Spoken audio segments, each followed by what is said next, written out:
Tshisekedi a réussi à manipuler des dirigeants, des pays, maintenant des régions. Il a engendré des malentendus au sein de la région et entre des régions, parce qu'il a joué la SADC contre la communauté d'Afrique de l'Est. Pourquoi ne trouvons-nous pas un moyen d'en discuter simplement? La peur a changé les camps. Paul Kagame, lors d'une interview accordée à Jeune Afrique, estime qu'il est important et préférable de recourir à un dialogue simplement et pacifique en lieu et place d'employer de rapports de force. D'aucuns ignorent que les forces de la SADC sont en République démocratique du Congo depuis un laps de temps pour une mission offensive. Est-ce que Paul Kagame a peur de la foudre? L'heure est à la vigilance sur la situation sécuritaire de la République démocratique du Congo.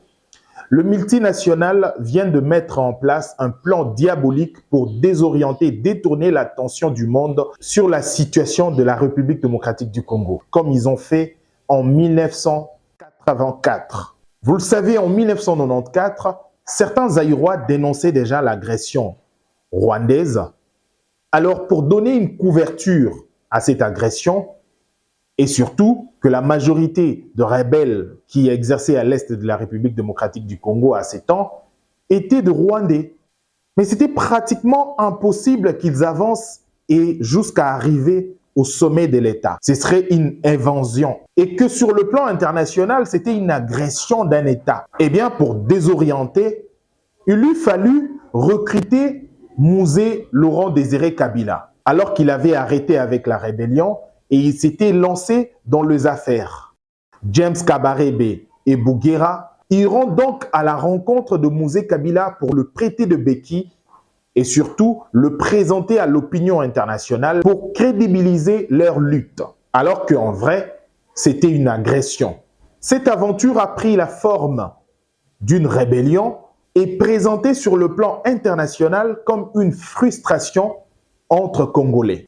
Alors en vrai, il y avait une main noire, c'était le multinational pour l'exploitation illicite de minerais de la République démocratique du Congo. Aujourd'hui, l'histoire se répète encore. Pendant que les Congolais sont en train de dénoncer l'agression rwandaise sous couvert des terroristes du M23, les terroristes rwandais, le multinational recrute les leaders d'opinion pour crédibiliser leur processus et présenter la situation comme une frustration à l'interne. Pendant que le Congolais monte au créneau pour dénoncer l'agression rwandaise, ça paraît bizarre que l'ancien président de la commission électorale indépendante s'aligne derrière le terroriste rwandais du M23.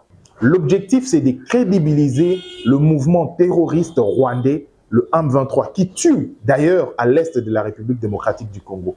Peu importe nos différences, le problème du Congo doit être traité entre Congolais. Mouzé Kabila, à son temps, il pensait que c'était une bonne solution pour lui de pactiser avec l'ennemi, mais de se débarrasser de cet ennemi une fois au sommet de l'État. Ceci l'a rattrapé